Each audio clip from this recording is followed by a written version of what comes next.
Nah, Bapak dan Ibu yang dikasihi Tuhan, saya akan tetap memakai juga tema yang memang spesial, yaitu kasih Tuhan yang mengubahkan. Ini bagian yang kedua, kasih Tuhan yang mengubahkan.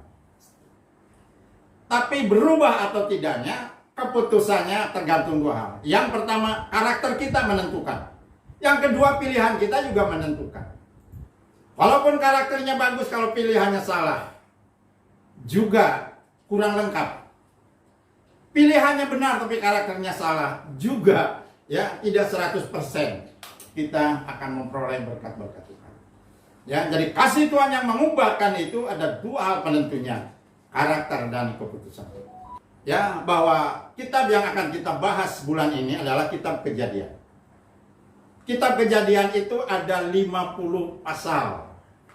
Ini ada semua di sini. Saya bukan dari luar, silakan. Tapi kalian yang mencatat juga. Sebab rencana kita mau buat sertifikat, siapa tahu nanti ada ujian. Ya, kitab Kejadian itu ada 50 pasal. Dan kitab Kejadian yang panjangnya atau banyak jumlahnya pasal itu ada 50 pasal. Itu dibagi dua bagian. Bagian yang pertama dari pasal 1 sampai pasal yang ke-11. Bagian yang kedua pasal 12 sampai pasal yang ke-50. Nah, kita akan membahas dulu bagian yang pertama. Yang minggu kemarin sudah dibahas bagian yang pertama, yaitu dari Kejadian pasal 1, 2, 3 sampai Adam jatuh di dalam dosa. Dan akibatnya Adam jatuh di dalam dosa itu sudah ada dalam rekaman. Ya, itu pengaruhnya besar sekali sampai hari ini. Ya, bukan mungkin, tapi sampai Tuhan datang pada kali yang kedua, ya, apa yang terjadi di pasal 3 itu akan terus terjadi. Hanya sekalipun mungkin lokasinya berbeda, caranya berbeda, tapi kesimpulannya sama. Ya, itu berbicara tentang 4 akibat ketidaktaatan Adam dan Hawa, maka ada 4 persoalan yang terjadi. Ya, kemarin sudah disampaikan. Makanya sayang ya kalau ada yang rindu belajar tapi tidak mengikuti setia beribadah, maka itu akan kelewat. Nah, sekarang kita akan masuk di bagian bukan bagian yang kedua dari kitab pertama, tapi dari kisah yang disampaikan, yaitu bagian yang kedua dalam kitab Kejadian. Kalau kemarin bagian yang pertama dari kisah Kejadian pasal 1, 2, dan 3. Sekarang kita akan masuk dalam bagian yang kedua di pasal 4. Perhatikan baik-baik. Kasih Tuhan membawa perubahan, tapi perubahan itu terjadi dua hal. Pertama, karakter kita. Yang kedua, keputusan kita. Di dalam Kejadian pasal 4 ya, bagian yang kedua pengajaran ini, yaitu kita akan belajar dari Kain dan Abel.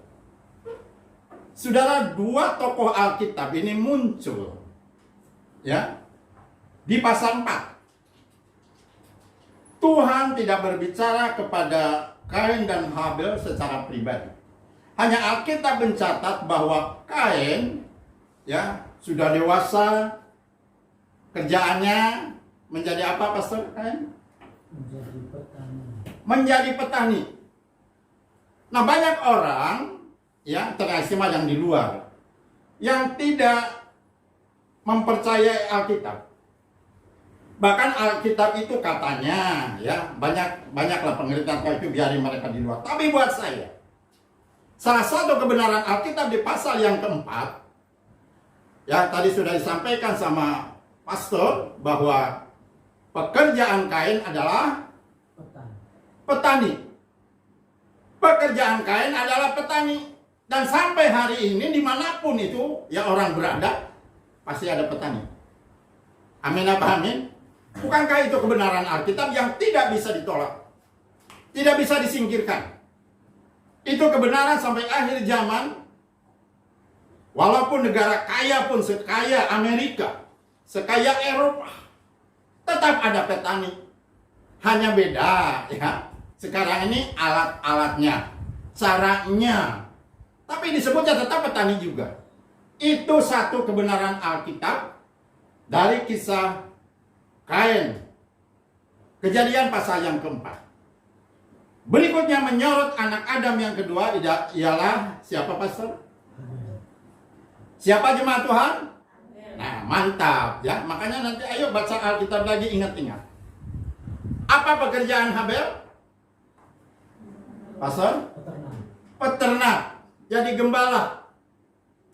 Jadi dari zaman bahula sampai sekarang, termasuk di kota kita, ya, di Israel pun, di Amerika pun, itu masih ada yang namanya gembala.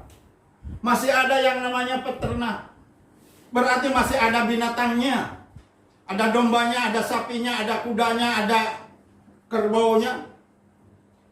Kebenaran Alkitab sampai hari ini, dan sampai Tuhan datang pada kali yang kedua. Dua yang dicatat dalam Alkitab kebiasaan, yaitu petani dan gembala. Ya, ternyata binatang yang digembalakan juga nggak habis-habis sampai sekarang.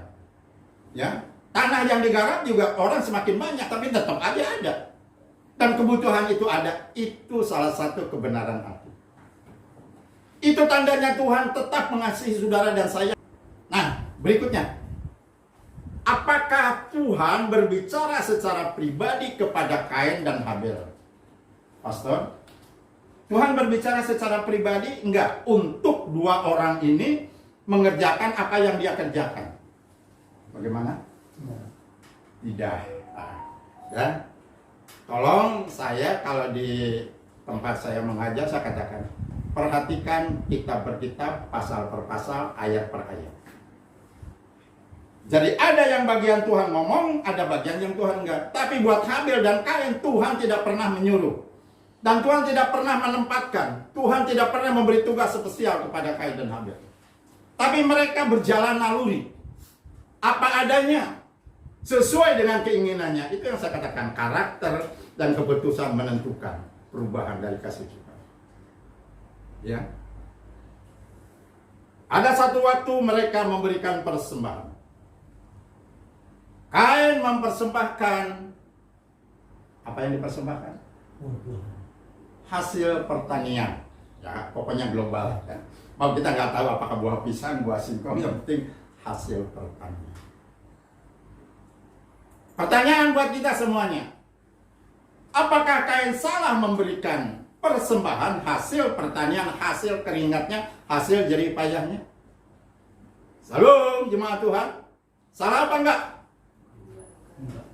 Sebab itu yang dia kerjakan, itu yang dia dapatkan, itu yang dia punyai. Ya. Ini logika pengertian umumnya aja dulu. Ya, soal tafsiran mah nanti lah. Ya. Saya nggak mau keluar dulu dari konteks Alkitab. Lalu Habel mempersembahkan apa, Pastor? Iya. Yang terbaik dari dia punyai, dia gembalakan, yaitu ya, lemak daripada binatang atau binatang lah, kesimpulannya gitu, garis besarnya aja. Ya, yang terbaik. Saya yakin Habel juga cuma nggak disebut, lupa lagi tuh. Yang terbaik nggak persembahannya. Yang terbaik juga. Tapi kenapa yang satu diterima, yang satu tidak? Nah, ini gambaran buat kehidupan kita di dalam pelayanan, ya, bahkan sampai kepada persembahan. Wah, saya setia ke gereja nih, tapi kok saya nggak dihargai. Nah, ini keputusan itu tergantung sama kita. Dan ternyata persembahan Habel diterima, persembahan Kain tidak diterima.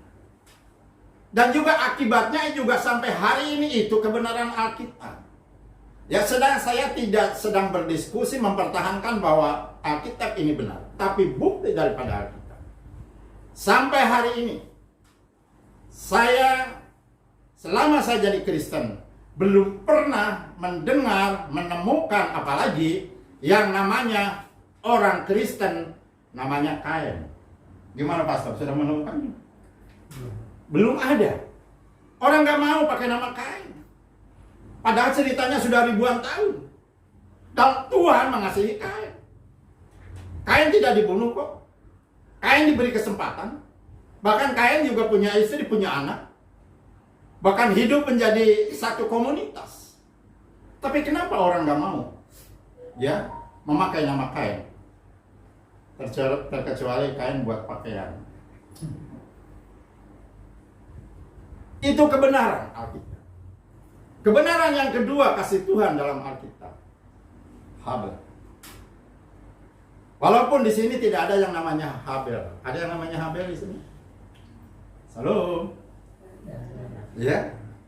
Tapi saya pernah mendengar, pernah berjumpa, bahkan ada pendeta, ada gembala namanya Habel. Abel.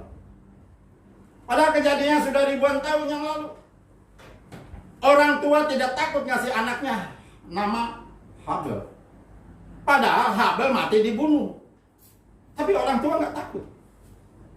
Ini kebenaran Alkitab. Ya. Salam buat yang muda-muda. Mulai cintai Alkitab, senangi Alkitab. Saking hari-hari di depan Tuhan akan semakin diberkati. Amin. Daripada membicarakan yang lain, bicarakan Alkitab. Kasih Allah membuat perubahan, tapi keputusannya tergantung karakter dan pilihan. Tuhan sayang sama Habel. Tapi pada saat terjadi peristiwa, bisa dikatakan itulah adalah martir pertama, mati pertama.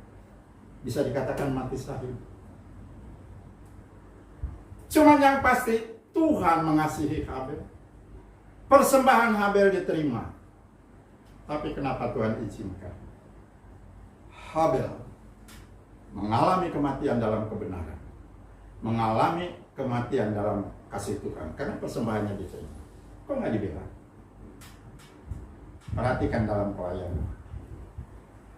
Ini saya berbicara bukan masalah jasmaninya, tapi masalah pelayanan. Kembali ke cerita Alkitab. Kain menjadi seorang pembunuh, bahkan dia membunuh adiknya. Tapi sebelumnya Tuhan sudah kasih peringatan. Ya, di dalam ayat ke-8. Tafsiran bebasnya. Kain, kalau engkau tidak berbuat baik, apakah engkau akan terus manyun? Tetapi Kain tetap menyanggah. Ya, bahkan soal pembunuhan pun dia tetap tidak mengakui. Ya.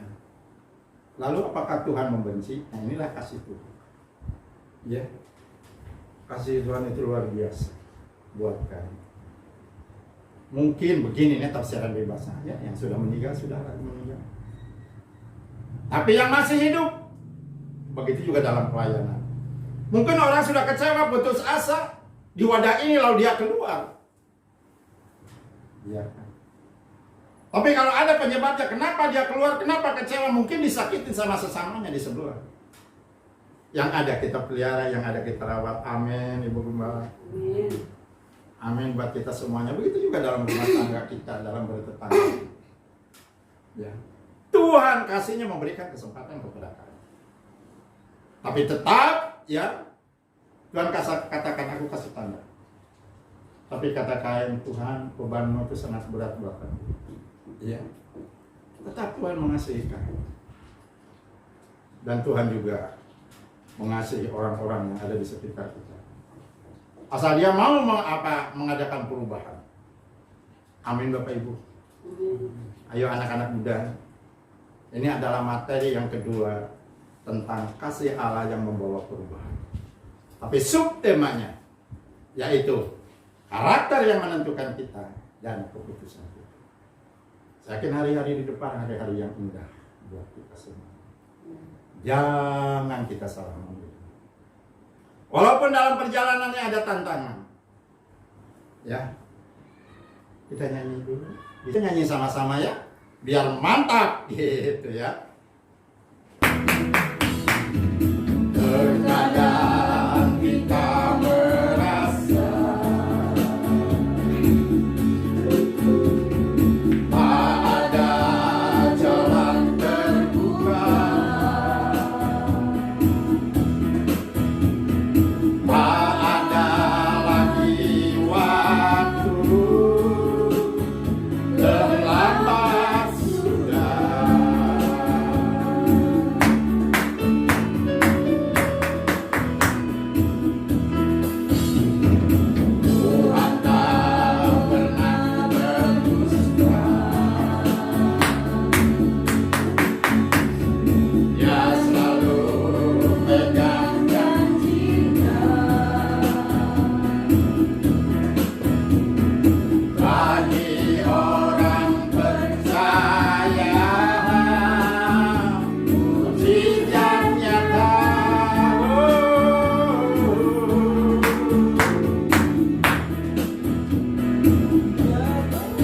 mengerti,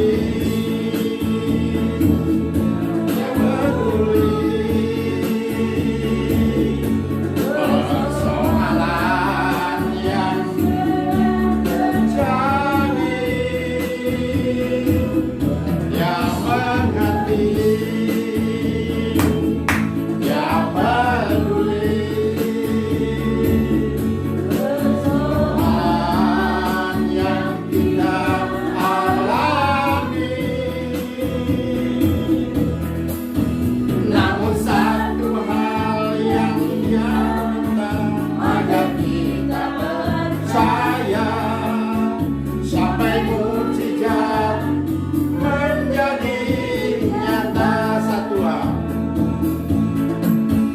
Satu hal yang dia minta agar kita percaya, oh sampai mujizat menjadi nyata. Sekali lagi, satu hal agar kita percaya, sampai mujizat menjadi nyata. Sampai mujizat menjadi nyata. Bapak dan Ibu yang dikasihi Tuhan, apapun yang kita kerjakan, pastikan pujian ini menjadi rema.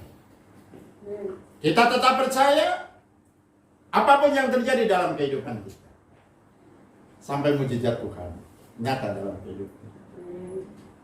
Ya. Bapak dan Ibu yang dikasihi Tuhan, kalau kita setia berdoa, setia beribadah, setia memberikan persembahan, tapi kalau tidak terjadi mujizat dalam kehidupan kita, tidak mengalami perubahan, ya, rasanya tinggal tunggu waktu aja. Kita mulai malas ke gereja, mulai malas berdoa, ya. Karena dalam kehidupan kita tidak mengalami perubahan. Hari ini ada dua contoh. Yang pertama, pribadi Kain. Yang kedua, pribadi Habel. Dua-duanya tidak dikasih visi oleh Tuhan, tidak dikasih arahan oleh Tuhan, tapi dua-duanya berjalan secara alami. Dia mengisi kehidupannya secara alami, mengisi kebutuhan hidupnya secara alami. Begitu juga kita semua, saudara dan saya. Ya, jangan mentang-mentang jadi orang Kristen, jadi pelayan Tuhan, jadi hamba Tuhan malas bekerja. Kita harus terus bekerja. Amin. Tapi sesuai dengan itu tadi, bagian di mana kita berada. Ya.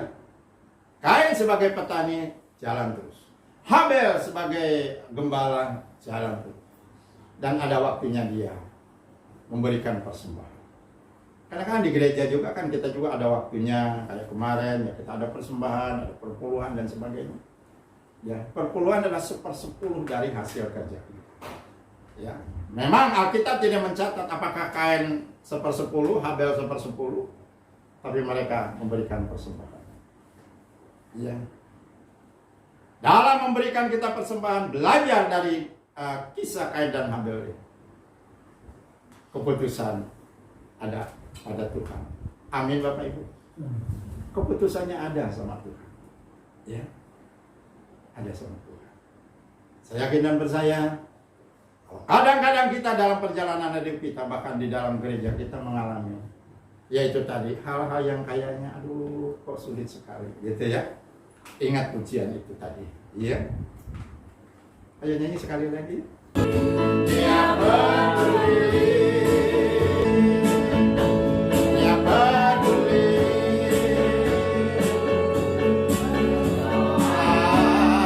yang kita alami. Namun satu hal yang dia agar kita percaya, sampai mujizat menjadi nyata.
kasih Tuhan Yesus.